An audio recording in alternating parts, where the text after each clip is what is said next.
welcome back to the UIA Trusted Partners Podcast. On today's, well, not quite flexible, but we'll get there episode, I have Austin Ehmke, founder of BodyKinetix. Austin, how are we doing? Very good. How are you today? Oh, I'm doing pretty good, and we're about to do even better because we're about to learn more about an industry I'm not too familiar with. So I always enjoy that. So Thanks for joining the show. Yeah, thank you. Of course. Now, for listeners who haven't had a chance to learn or meet you yet, what is BodyKinetix, and how long have you been servicing here in Omaha? So BodyKinetix was just an idea that came from being in different industries of healthcare and finding out what I liked, what I didn't like, what was good and what was bad. And it's really the mixture of all of the good cherry-picked things that I could find. Love it. Being able to give all of our patients care at their time frame, at their speed, to what they want rather than what somebody else might dictate. Sure. That's really what it is. We've been around for about 1.5 years now, since I think it was 23 of August. So cool. Been around a little bit longer now. Thank you. Yeah, we had our 1 year, and we celebrated by moving into a brand new space at the same time. So Love that. We grew. Yeah. Congrats. Now we'll get to what happens when I walk through the door here in just a moment, because your space is very different from other, even just medical professionals alone. But I do want to touch on this real quick because I saw it on your website. I think it's really cool to kind of just touch on for a moment. What is kind of the goal or mission, so to speak, behind what you do?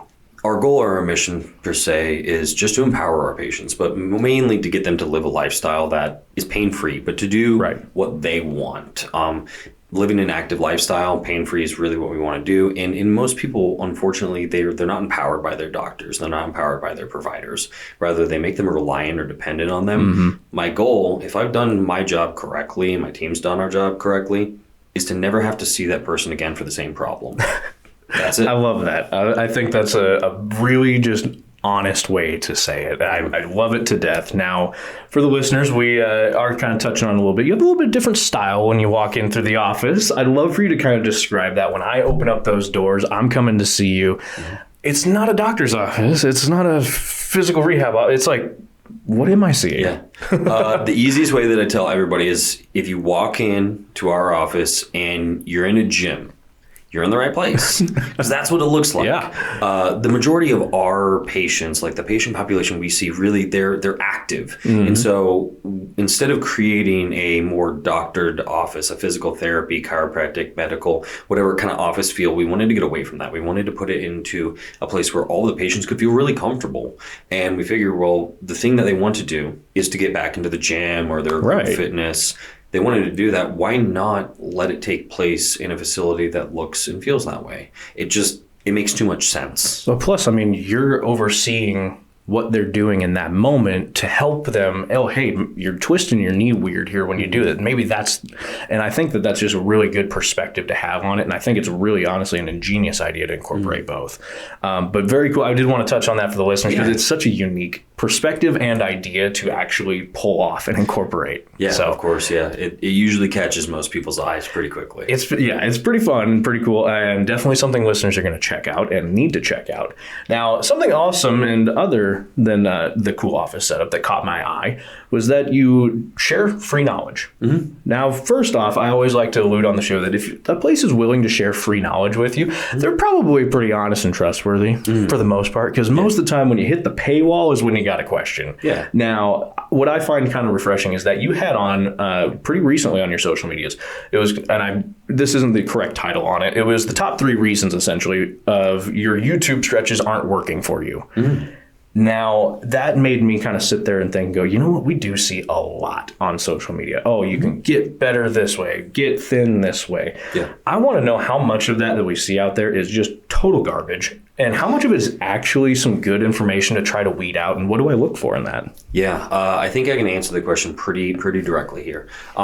If anyone's really dogmatic on something where it is a one-size-fits-all approach, that is the person you need to be very wary of. Typically, the people who are looking at a problem and they're understanding that a simple problem can be pretty highly complex, something like knee pain, the amount of variations that can go into it, the other variables that can take place, whether they are actually, happening in the office, if it is actually like a physical problem, maybe there's some sort of what we call like a psychosocial or a lifestyle problem that's also affecting this. Understanding that simple problems can sometimes require a complex solution. My job then is to then water it back down to a simple solution for them. and not overcomplicate it. So definitely when you're looking at any form of content online, those who seem to keep the ceiling incredibly complex are probably those we should need to be a little bit more weary of. Rather, if they're giving vague information, it's not because they're trying to purposely deceive you. Sure. It's most likely because they understand every single person is going to be unique, whether it's Dylan, whether it's I. The way that we might have to approach, maybe if we both had knee pain on the left knee, it might be totally different how we might approach it. And so being vague isn't because we're trying to hide something. Right. And I mean this because at the end of a plan of care with our patients, we actually give them their playbook. I give them all of what we did. All of my secrets are yours. I have nothing to hide. So I would definitely look for to make sure that some information is not detrimental. I would look for somebody who's being very vague, very open, very gray space. Especially my world, the world inside of the rehab is 98% gray, 2% black and white. I like that. I think that's a really kind of healthy approach to that as well, because, we've had plenty of guests on the show. Aaron Frederick with Starting Strength Fitness has been on the show, and he kind of had a similar attitude. He's like, there is not a one size fits all. In his philosophy too is, if you're stronger, you resist or prevent some of those injuries and things that will happen. Yeah. But it's not a cure-all, right? And that's where he's like, this is where you supplement things like chiropractic care or physical therapy, and you work together in those things. And I think part of what I've been trying to do on the show is try to help listeners kind of understand that they are not opposite or independent industries to each other. They're all cohesive and they all need to work with you. Yeah. And so there's a lot of room for everybody to grow in that space. And I think what's really, really cool is that you kind of have this really just not vague, but blunt honesty, which I appreciate. It's just refreshing. Yeah. I'm going to put it that way. I find it so refreshing. And I think what's really refreshing about it is that you call out bad things when you see them. You're not afraid to sugarcoat it. You're not afraid to go, well, that was wrong. Yeah. Like, this guy should not be doing this. Yeah.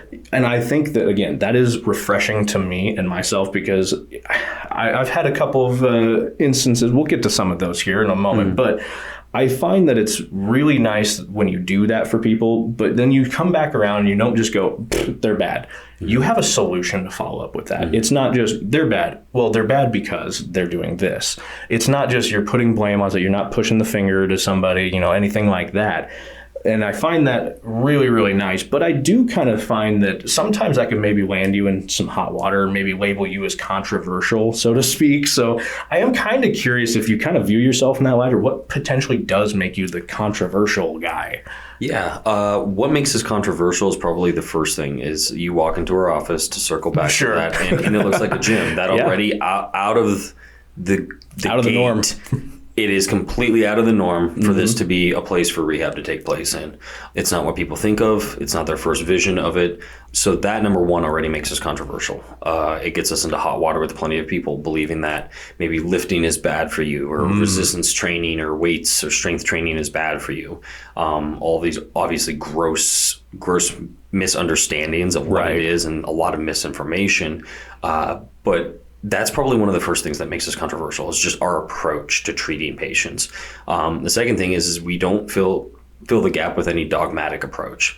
There is no such thing as one size fits all. Every patient that comes in and sees us, every one of their treatment plans will always be wildly different in terms of length, in terms of what we're actually doing, their goals, their results. I mean, Dylan, from the very beginning, our process is different. We have a phone call with every patient first.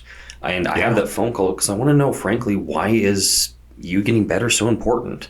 What is it you're missing out on? What are your actual goals? That, even asking our own patients, has been probably the biggest thing that stood out. Definitely. Is that, wow, I actually had a phone call with the doctor first, and he actually told me whether he can or can't help me. And we've had to turn plenty of people away because maybe we weren't the right fit for them. Right. But I think that's probably one of the first one or two things that makes us really controversial. Yeah. Also on social media, I am very quick to call people out about it. Anything that I see that is an automatic dogmatic approach, I'm the first person to say, okay, let me look first. Let me see, are you giving context to this? If so, that's fine. I'll allow it. Sure. If not, we need to have a conversation about why you're telling everybody that this works for everyone, because it won't. No, I appreciate the refreshing honesty again about it, because I think literally from the minute you walk through or the phone call ahead of time before you even get to the building, again, a step that's usually missed by a lot of industries, let alone one so specified as yourself, like it just gives that extra layer of personality and personal touch to it that I appreciate from an outside looking in. Now, speaking of refreshing, when you work with clients and you get down to the issue that's actually impacting them, how often do you hear those kind of nightmare stories or horror stories about previous treatment methods that, oh my God, I was going to this chiropractor for 6 months and I never saw a difference, kind of stories that you run into? I honestly think that that's probably just about everyone in our patient population. Really? I think honestly, people will try, and I appreciate them doing this. I appreciate them going and trying the traditional methods. It's totally fine. And what's odd about it too, that I've noticed over the years of doing what I've done, traditional methods will catch some people. They will solve the problems for some people. It's why I advocate for them to at least try something first before coming to see us. That's completely okay. I will never poo-poo that whatsoever. But we do hear common stories about that, how they'd gone to a PT or a chiro, or they were working on their third and now trying to avoid their fourth surgery, or they've had injections their whole lives or had to take pain meds their whole lives. We hear these stories all the time. In fact, it's so much more so common than what most people would assume. Just asking somebody from across the table if they've ever been to a PT or a chiro, the majority of them will probably say yes to some regard. Right. So we hear it very, very commonly. Now, the nice part is understanding that, those aren't necessarily negative things. Sometimes they were helping within some regard, but maybe they just weren't doing enough. Sure. And that's usually what I see too, is it was helping.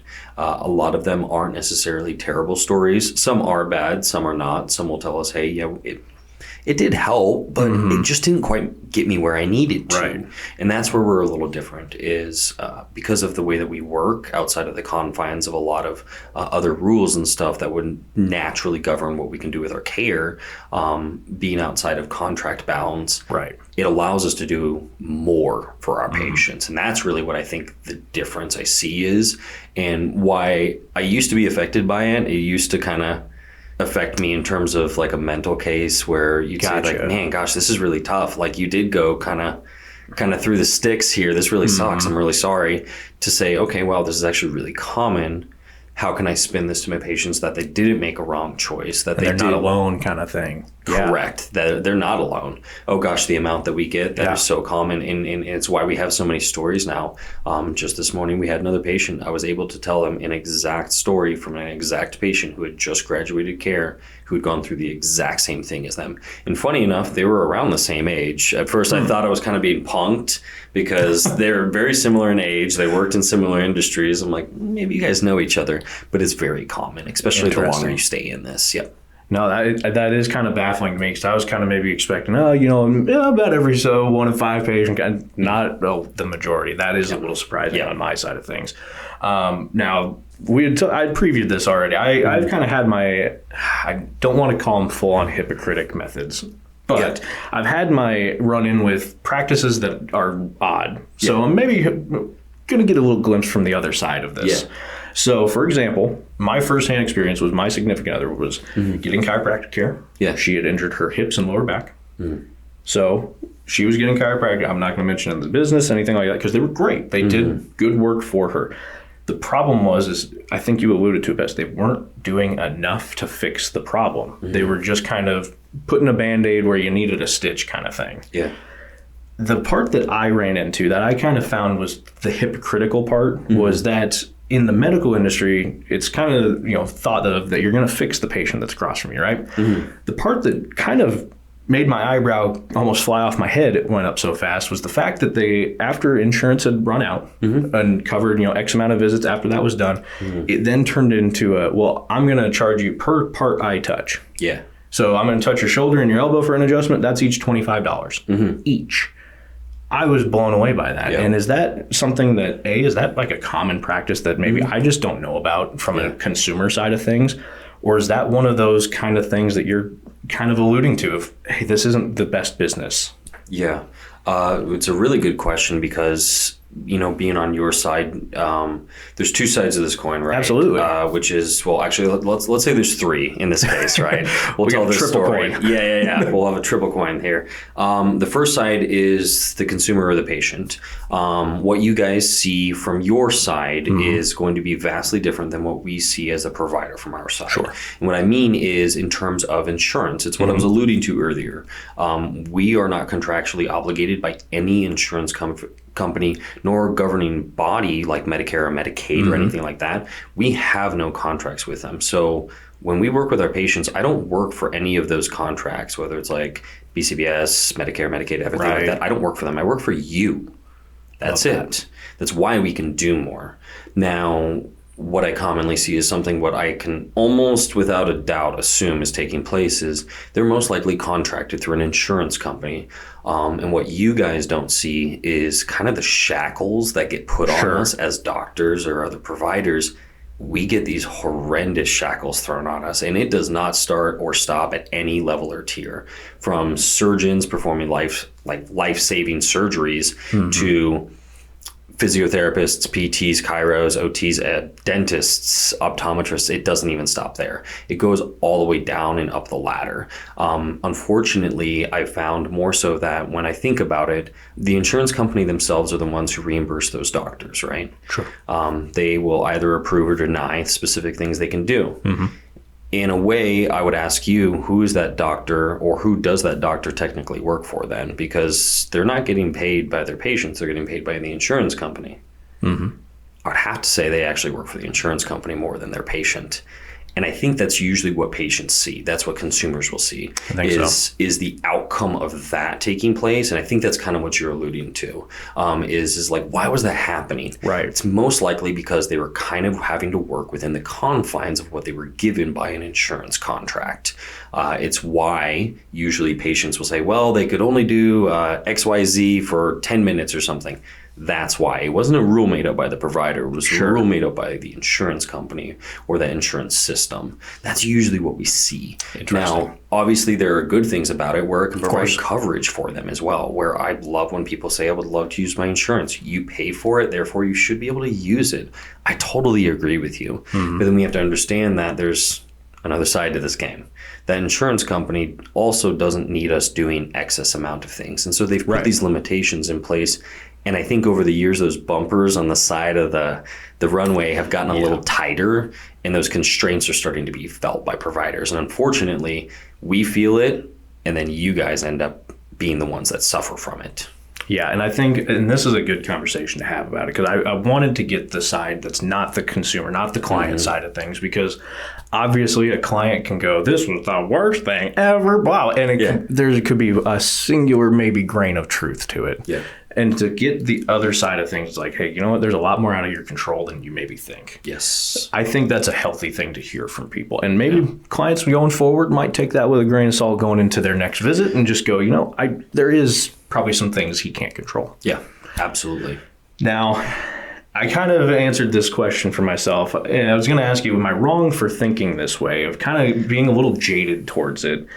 You know, because I do understand it's a business at the end of the day. People have to make money at the end of the day, right? Yeah, absolutely. But I'm kind of curious, where does that line ultimately get crossed? You alluded to it, that it's shackles and chains and things put on, and those guidelines that have gotten stricter and stricter. Have we gone past that line, do you think, in your opinion? Kind of, there's no like on the question, but this is like, it kind of just feels like we're on that precipice. Yeah, I really believe so. I believe probably a decade or more or so ago, we started kind of falling down this really slippery slope where we started to get insurance companies way too overly involved in our patients' health. By all means, I understand why it's there. I think it's a good thing at the end of the day. Our family, ourselves, we have health insurance. Now, the difference with that being, I know how to play the game very, very, very well. If I can give you a really easy example of this. Absolutely, right? By all means. If I went and had a CT exam, right, where they stick you in the big donut where it's going to do a bunch of x-rays for you. Typically an insurance company, and I asked my own insurance company this when I was getting one, I said, hey, how much would you typically charge this towards insurance? The answer was what I assumed, which is about $2,500 to $3,500. Instead, I elected to have them not run it through an insurance company and instead have it be self-pay. it took it down from about $2,500 to $3,500. I paid $174.57 for it. Now, there's a lot to unpack here about this. Very this is much why so. this was a dangerous question to ask, because you're going to get into the weeds quickly here. It's okay. And this is what we see as providers. We have to understand as a consumer that when you go to a doctor's office and they run it through insurance, that's perfectly fine. I love that you're utilizing that because you have it. The issue that you guys would not see is for the next 30, 60 to 90 days, that office has to fight back and forth with the insurance company. Was the note notated correctly? Was the documentation done correctly? Was it filed at the right time to the right person? Were the diagnosis codes the right ones in the right order? Do I need to change those? So for the next 30, 60, 90 days, that office is actually not seeing a single dinero from you guys. And so now they're working on back payroll. So they're backlogged. So people have asked, well, why were they charged so much? This is a thing that obviously stands out. Why such a difference? That's why. Imagine trying to pay payroll 3 months deep, but you're behind on it. Well, I got to make money somewhere, so I have to now recharge it back up front. That's what's taking place. That's what people are seeing.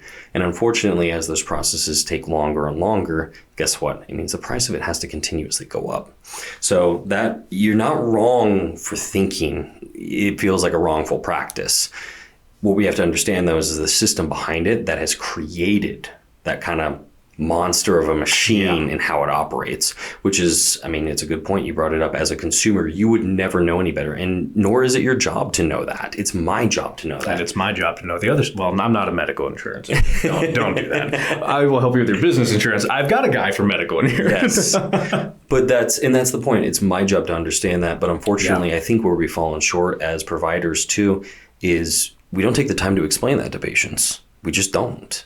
Why? Because maybe that office doesn't want us to. Maybe because they would prefer us to go one way or the other. Or in most cases, what I see most commonly though, Dylan, they don't have the time to explain that. Yeah. It's always, hey, we're done here. Hey, have a great rest of your day. Into the next room. Bingo. That's it.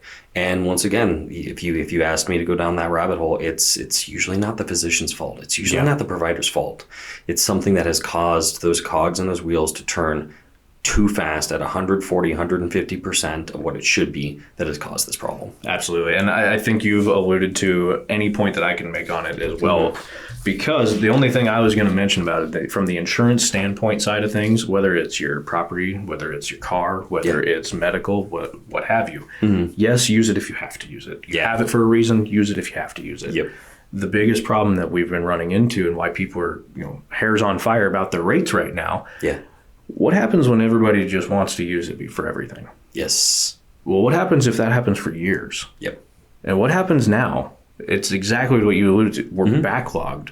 So now, from my side of things, insurance companies are playing catch up from years that they've been unprofitable, losses, all these claims paying out everywhere. And now it's being felt into other industries. Yes. We see materials going up. We see labor going up. We see all these things that are helping attribute to that. Yep. Same kind of reflection into your industry, that medical side of things. If they have the insurance, absolutely use it if you need to. If it's a $150 bill, maybe try to justify doing that one on your own and not send it through the insurance to be a $2,500 insurance bill. Yes, it goes towards your deductible. I am aware, but is it really that worth it in the end of things? Because the more we use it, the more it will have to raise perpetually. That is the problem that I think.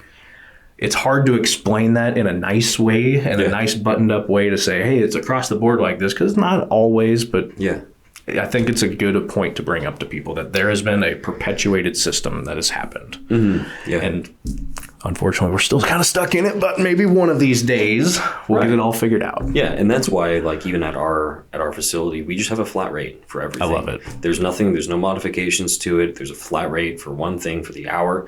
That's it. There's no add-on, there's no subtraction, there's no XYZ. We keep it as simple as possible because what you and I just had a conversation about was the complexity of this thing out here. And I've said, okay, we're already unique in one way. We're already controversial in one way where we're doing things differently. We're in a gym setting. Why don't I just make it even easier and say, there's one rate, this is what it is based on how long we're going to hang out together and how much how many sessions we're going to spend together. That's what it is. And I have never gotten kickback for making something simpler on every patient. They've always loved it. Oh, come on. You didn't want to give me homework to look up words that I don't know? No, that's not my repertoire. I got out of school to not have more homework, not to dish more out too. So I love it. And I think, again, just going back to the refreshingness about your business and the honesty about your business, having a flat rate, again, just for me, reiterates that and reinforces that. Yep.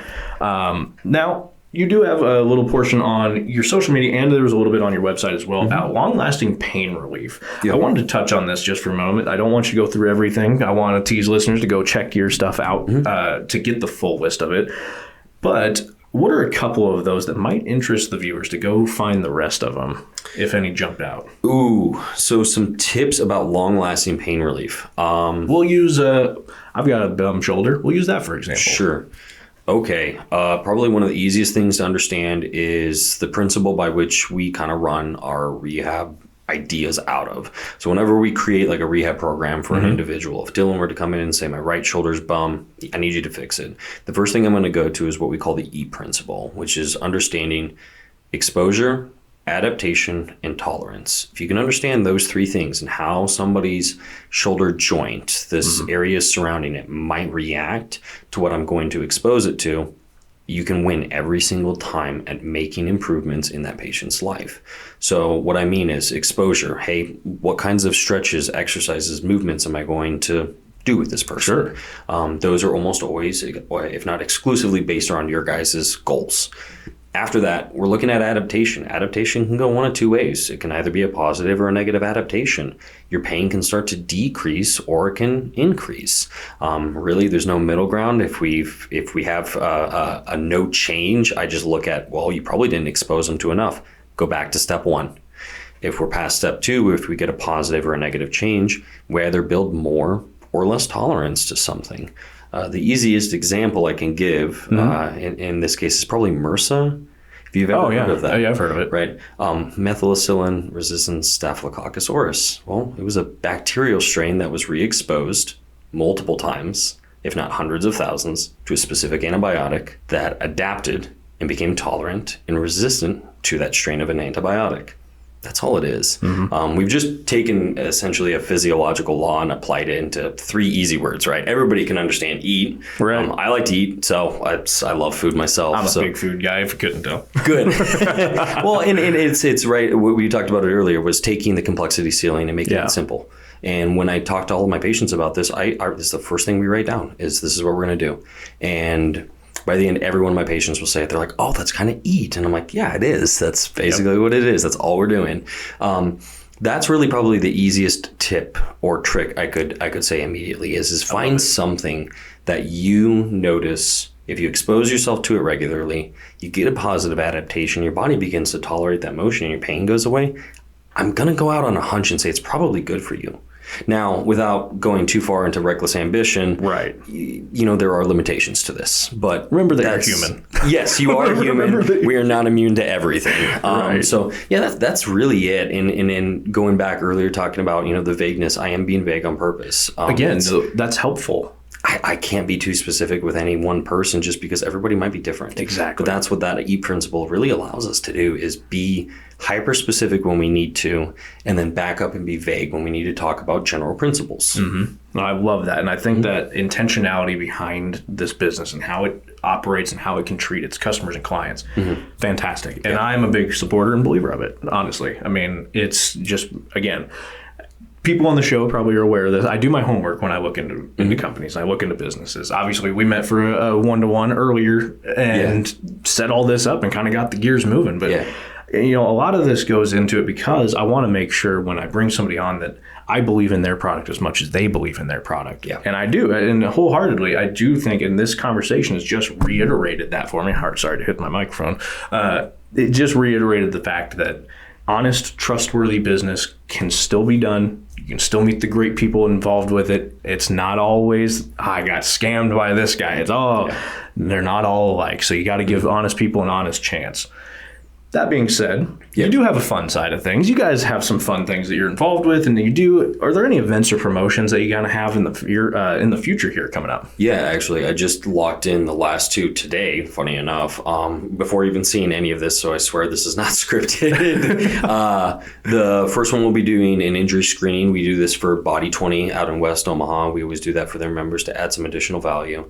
And then we do some workshops. We have a low back workshop that'll come up for F45. And really, both of these are just times to give out. You mentioned it earlier. You give a lot of free advice away. Yeah. That's all it is.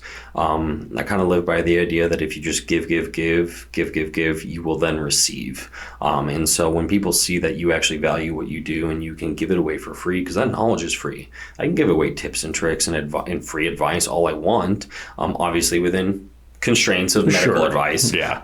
But stuff like that where we just teach people additional ways that, hey, maybe you don't actually need to go see us or see the surgeon or see the whoever. Right. You probably just need to work on 1, 2, and 3, and it'll probably get better. And I'll touch base with you in about a week or so. Were you doing that? Yeah. Did it get better? Yes.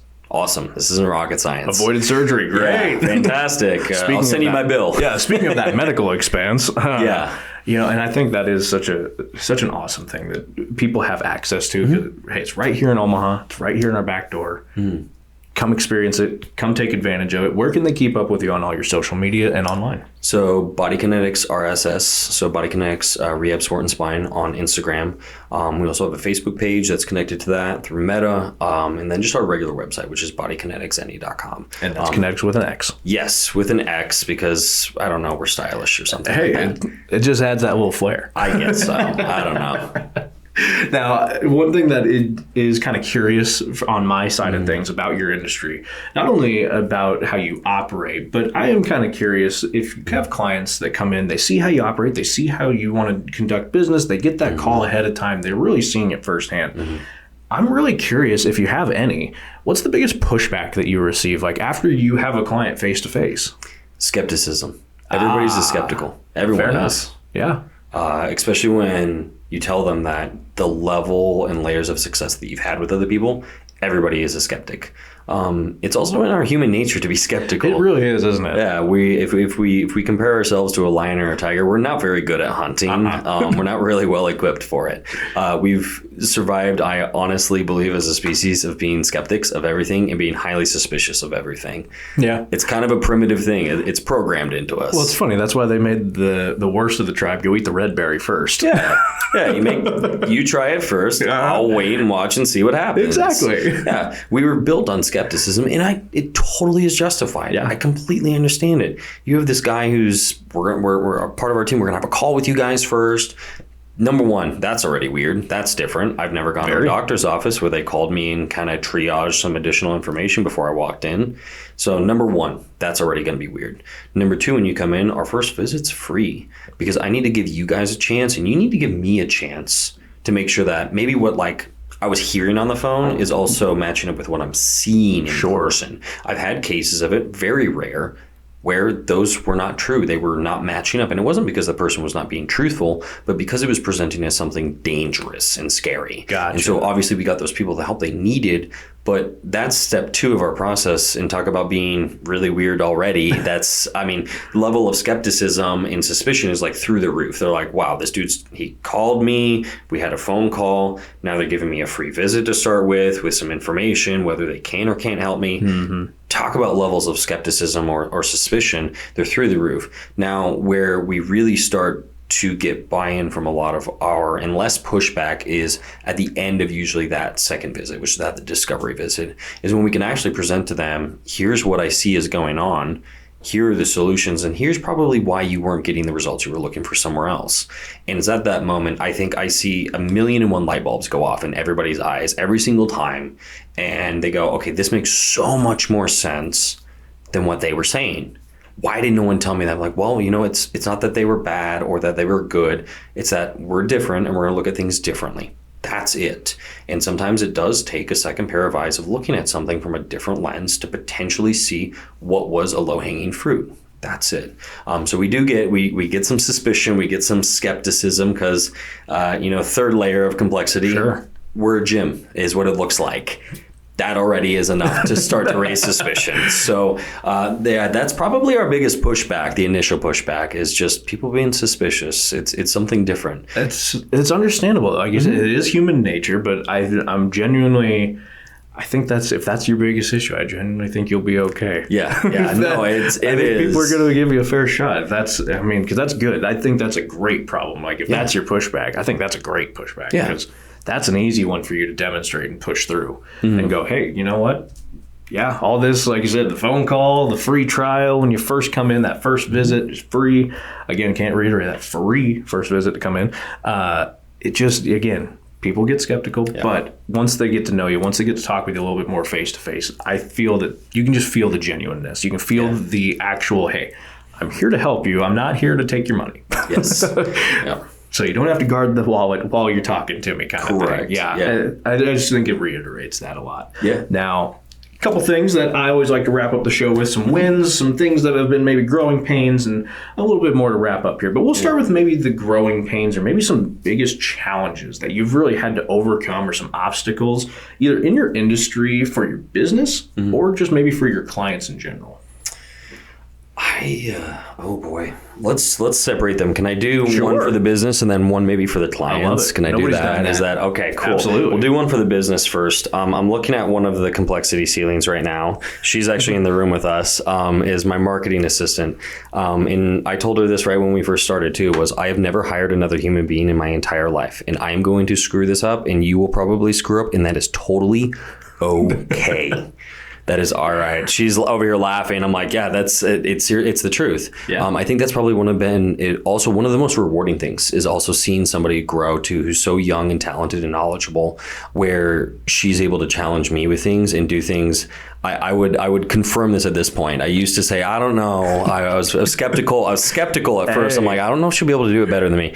She blows everything that I used to do on social media because she controls our social media, all of our marketing on that side. She blows me out of the water with all of it. It's 10 times. I get compliments from all of my friends. They're like, oh, that was really good. I'm like, well, that's awesome. It wasn't me. That's great. That's I sweet. Have somebody that does that. It wasn't me, and it was definitely her. And they're like, well, we like her better. I'm like, yeah, okay, I know. Like, I get it. So that's been probably like one of the biggest like growing pains in celebrations at the same time was being able to give somebody else a job, give somebody else some experience in a really specific industry and really niched down. But then, that's what she's studying right now too, is advertising and marketing. Like what better way than to get experience in such a really unique niche, but then also she just blows it out of the water all the time. So that's probably been one of like the toughest parts of growing a business is starting to figure out how do I manage and set expectations with an employee when I've never hired someone in my whole life. Right. It's terrifying to think of, right? Yeah. That's a leap of faith if you ever talk about one, right? Yes. And like I said, all kudos out to her too. She was willing to trust me and buy into the idea like, look, this dude, he's got this business. It seems to be doing well. I don't know outside a ton more about that, but he told me off the rip that, hey, look, I'm going to screw up. You're going to screw up and that is okay. So I think that's just a massive win. Now, that's for the business. Now, for patients and everything, just probably one of the biggest wins has been getting more people to see that there are alternatives. I love that one. There are other choices. You have a choice. You can choose an easy choice. I told you earlier, I can choose whether you want to run it through insurance or not. If you bring that up to most people, they're blown out of the water by that idea. They thought it was a default option. Instead of living life on default, live life by design. Choose how you want to do things. I didn't have to be here. I got to be here. This was a privilege. When you start to see things a little differently, I really think that will start to shape your mind just a little more oddly in how the way you see the world. And for our patients, it's really been getting to see them grow and see them change, but then show them that there is something different out there. Not all of it. You have not tried everything. Right. If somebody has said that, I am sorry, you are a liar. You have not tried everything, because I know 10 million other ways to do what I do from other people who probably do it differently, better, worse than I do. And you probably haven't tried that yet. Yeah, I'm sure that laundry list is a little long for somebody to just run through. Correct. Yeah, but to your assistant's credit here, having her do this while studying in school, just as a behind the camera here, will benefit you a lot. So I did the same thing in radio. I had studied during my final year of radio in college. That exponentially helped me in those final courses, especially because that was a lot of the performance and like a lot of you have to apply it. So kudos to you for getting a heads up on that. Now back into the questions. You had already touched on it a little celebration and win that you had with the industry here. What's a different one, or maybe what's something that was kind of like a monumental standpoint from opening doors to now? Good question. I love that. BodyKinetix technically started in a 72 square foot office space with 2 doors, no ceiling, no light, no air conditioning or heat, and 1 sliding door. Wow, so this is like the podcast room except no sliding door. Yeah. It was that's small. It was small. There was nothing to it. I still remember there's 28 different offices and gyms across Omaha, Papillion, Gretna, Elkhorn. And one of them finally said yes to me after I bugged them. And it was a barter, basically. I said, look, I'll pay for the build out. I will pay my own contractor to come in and put up 2 walls so that there is privacy, so that I will not interfere, but will you let me come into your gym? And a massive shout out to them is Body Masters Fit Club. They're over in Papillion now. They are absolutely fantastic. Chris, Patty, Dylan, Cooper, the team over there, they are amazing. They trusted me, and that is a massive leap of faith. So I think that probably the biggest celebration there would be going from that to having a 1,200 square foot lease space to basically saying like, hey, look, I'm official now. I did it. That's probably one of the coolest things that I've done. I love that, man. And I say it, and Ella's laughing because I tell her about it. I'm like, you see the cool thing now. The cool thing was not where there was a light flickering. There was no AC or heat. That was not cool. But I did whatever I needed to make sure that I could get it done because I trusted in what this was. Yeah, if you trust the process, you believe in what you're doing, it's going to pan out for you. And obviously it has, and the growth is continuing on to this day, hopefully. Always on the up and up, so to speak. And now I hope that encourages listeners to come check you out as well. If they weren't interested already, got to check them out, especially just online. See some of the pictures. You're going to at least get a chuckle at it. It really does look like a gym, but it's a clean gym. Yes, it is. Yes. Not your standard commercial gym. Right.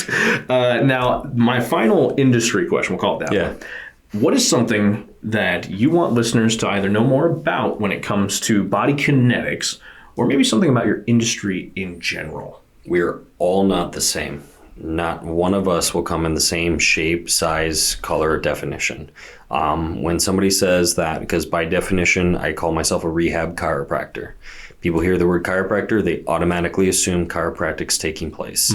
That statement stands for just about everybody else, whether they're a PT, an OT, a DC. We come in so many different shapes and sizes. Just ask. Because a lot of them will stick to their guns. They'll say, hey, I just do this or I just do that. So then you as an informed consumer can make a good educated decision based on whether or not you can get the outcome you're looking for. Because if you were to go to, let's say, a general physical therapy clinic, nothing hurt by it. They do wonderful work. I know plenty of them here in Omaha that are very traditional in the sense, and they do excellent work. You shouldn't go there looking to improve powerlifting outcomes or sport outcomes if you're a high-level athlete. And I don't mean that somebody is unqualified. What I mean is that maybe asking for advice from somebody who has not done that thing before is considered to be a flawed strategy. I look to my own parents for this. Neither of them have owned or ran a business. It would be a flawed strategy for me to ask them for advice. That does not mean I don't love and respect them, though. But we need to remember that there are such things as flawed strategies. Asking somebody for advice that has not done that thing, who maybe comes in a different shape or size than what we are traditionally labeled as. So being more careful about that label and really investigating them. I think that's probably what I would like people to know, is that there are different shapes and sizes of all of us. Do your research, look into that person. And at worst case scenario, it's mainly the reason we have that phone call. I was going to say, pick up the phone call. Give them a call. Schedule a phone call. Ask them if they can help you.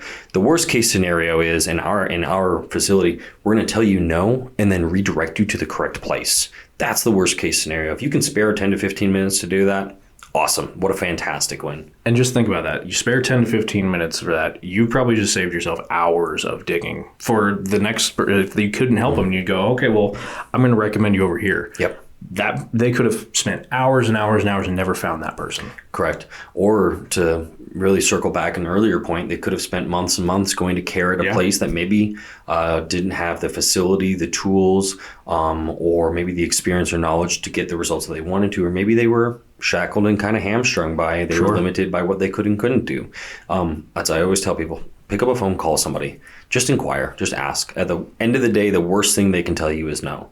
The best case is they're going to find the right place for you, or they'll tell you, yes, we can take care of you. And hey, then you get fixed. Yes. Yeah. I love that. And again, refreshing honesty from a refreshing face. We have sat down with Austin Ehmke, the founder of BodyKinetix right here in Omaha. Now we're wrapping up the show here with my personal questions. I love these ones. Makes people think a little bit more than usual sometimes. Yeah. Now, here in Omaha, we'll get to this one in just a moment. I always jokingly call us spoiled. Okay. Just for a little preface on that second one here. Okay. Now, 2025, however, we've already talked, started off in this 72 square foot or 76 square foot office, and we grew. 2025, any goals, plans, expectations, or maybe just a fun vacation you got planned? I don't like vacations. I really don't. You don't like to play catch up after the vacation? No, I don't. My wife loves them. I don't like them. What is probably something I'm looking forward to here in 2025? It's such a good question because there's a few things. There's a business and a personal side. The business side, I just look forward to growing more and more. And Ella knows this too. We want to add more to our team too. That's something that I really look forward to. I'm just stoked about that. Sweet. So from the personal side too, if you couldn't tell already, I'm a big tattoo fan. This will be my selfish plug. I'm finishing a few pieces that I needed done. So there's my selfish plug. Very nice. I look forward to that. I've been putting it off for a while we got the business rolling. And so finally being able to tie some bows and finish those off. That'll probably be the thing I look forward most to selfishly. Yeah. Hey, nothing selfish about that. As a fellow tattoo connoisseur, I'm overdue for about 10. There you go. I've been jokingly telling my girlfriend that as well. Just like, hey, this year, next month maybe? Yes. Maybe March? What are we looking at here? And she's like, whoa, maybe slow down. It's like, good. I got that itch. It's people don't understand. Yeah. Once you get one. Once you get one, it becomes a problem. It does. I warn everybody. Just be ready. If you're going to start, it will become a problem. Yeah. It's an expensive hobby. It is. It really is. But time consuming. Yeah, but hey, you get art on your body you get to look at every day. Yes. There are added benefits. Oh, yeah. Now, back to my we are spoiled in Omaha. Yeah. I jokingly say that, but only in a kind of joking sense because there is so much here in Omaha. Yeah. From the restaurants to just the little mom and pop shops like Happy Mango Bakery and Small Cakes Cupcakery. There are so many different things that we have here in Omaha at our back door. If I'm a listener coming in from out of town, what would you say is kind of considered your Mount Rushmore right now that you'd be like, oh, you got to check these out? Yeah. So if somebody's coming from out of town, there's probably two things. I played college baseball, so I've always told everybody, look, if you get the opportunity, go to a College World Series game. There really is nothing like it. They're cool. So freaking cool. It is. It's phenomenal. And you'll get to see people from all over the country. Yeah. Because they come out in droves. You will get people from the Northeast to the Pacific Northwest to the South. It is very cool. You will get lots of colorful personalities from all over the country. I think I enjoy people watching there more than I enjoy watching the game personally. Man, there's just like so much going on all the time there. I'm 100% with you. Yeah. Like if you're not even there to watch the game, just go hang out in the atmosphere. Yeah. The atmosphere there is just electric all day. Yes. Yeah. I think personally that's probably one. The other one too is probably our they will soon to be an MLS team, is our Union Omaha. It's a very little known secret. We actually have an incredibly successful soon to be Major League Soccer program. They have absolutely dominated over the last 4 or 5 years, so much so that the league told them, you are done, you must move up now. What that did was it required them, they're going to be building a stadium here. As soon as that's going to be built, that will be something 140%. I can tell you already, my wife being a soccer player, she was on top of it. She's like, don't worry, I already got season tickets. So that's great. That's what that charge was. It's going to be something that I'm going to be very, very, very envious and spoiled of having it here. Yeah, we do have a lot here, and I think that that's something. If it should be in the next year to 2 years, I think was the requirement. It's going to be something to check out without a doubt. Very cool. I know I've extended a couple invitations over to Union to come onto the show, but I don't think I've quite hit the right ears yet on the email chain. But again, very cool. Like you had said, kind of little or known secret around Omaha is that team, and they're very good. Yes. Like if you've never looked into them, just go look at a highlight reel. Yes. You'll be fascinated enough. They're phenomenal, yeah. Any good restaurants or anything you like to dip into? Oh boy. So shameless plug for Phil. He's one of the managers over at Blue Sushi off Legacy. I love sushi. I'm a massive fan. They're in Legacy Chop House. I like to have business dinners there. There's a few waiters and waitresses over there who are incredibly accommodating. Myself, I have allergies to specific things. They look out for you guys. It's that extra layer of care that they take. Those are probably the two places I would say. A lot of people do know Blue Sushi, but the kindness that goes behind them, because they're a big franchise. Sure, there are people still working there, and I promise those people have families, and they're still super nice people. They're still super nice people. I promise it. Those would probably be the two favorite places if I had to pick anything out, especially. Love it. Now, my final question for you on the day, and then I got to cut you loose for the rest of the afternoon here. Yep. What is something here in Omaha that you wish either more people knew about or just supported more? Ooh, we do a really good job of supporting local. I really love that. Omaha especially. We are very community-based city. We're kind of like the little big town. A lot of people don't know, if you take the entire population of the greater metro area of what is like we call Omaha, I guess per se, we scratch the 1 million population mark. We are a very, very large community. But it seems like everybody knows each other, which is kind of nice. So we do a really good job of supporting local.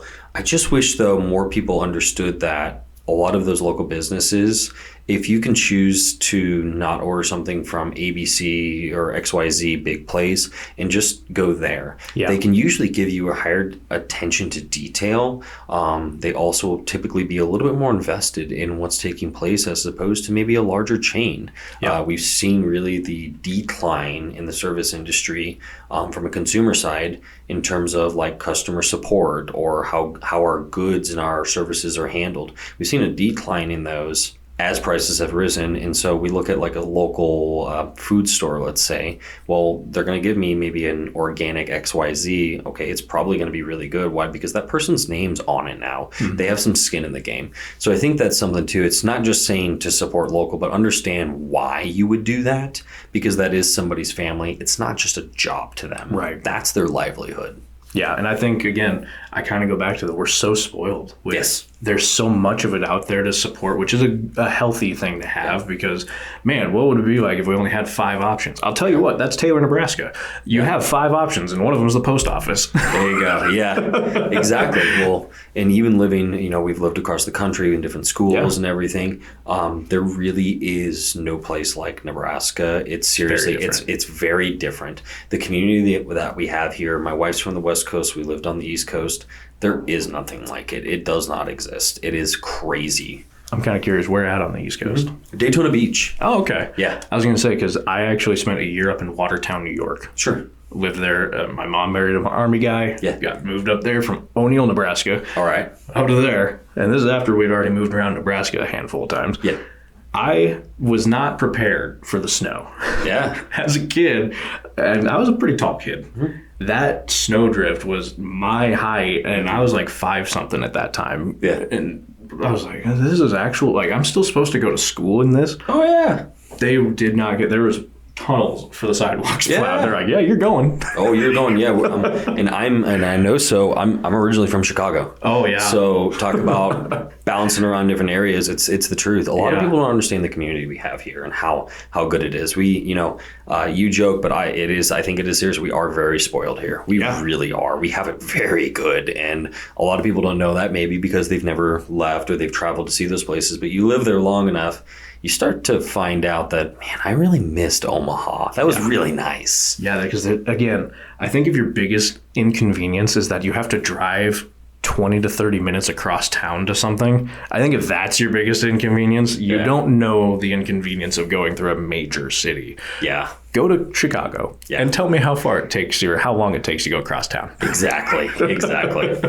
Yeah. Well, Austin, that is all I've got for the show today. Is there anything else we missed or you wanted to add for listeners before we taper off here? No, none at all. I just really appreciate you taking the time. Like I said, I didn't have to be here. I get to be here. It's a complete privilege that I had the opportunity. And the way that we ended up meeting too, through 2 or 3 other networks of people who said, hey, you need to go talk to this guy. And he said, hey, I don't know much about you, but people have told us. Phone number. Yeah, I've got your phone number, and people told me, and I go, oh yeah, well, somebody else told me that I needed to talk to you, so I guess we're just gonna talk then. Yeah. Well, it turned out to be a great talk after all. Now, Austin, again, thank you so much for taking the time to come on to the show. We've sat down with Austin Ehmke, founder of BodyKinetix, right here in Omaha. So if they want to come book their next appointment with you, what's the best way? One of two ways. Either on our website, there's just a request your appointment option that directs you to one of our calendars, or on our social media. We also have a link in there. So both of them are easy clickable links. The form is very straightforward. Pick a time, fill it all out, and boom, you're off. Boom. Get better today with BodyKinetix, and of course, Austin Ehmke. Thanks again for joining the show, and of course, thank you listeners for joining the show. We always have more coming up next time here on the UIA Trusted Partners Podcast. Don't forget, like, comment, and subscribe.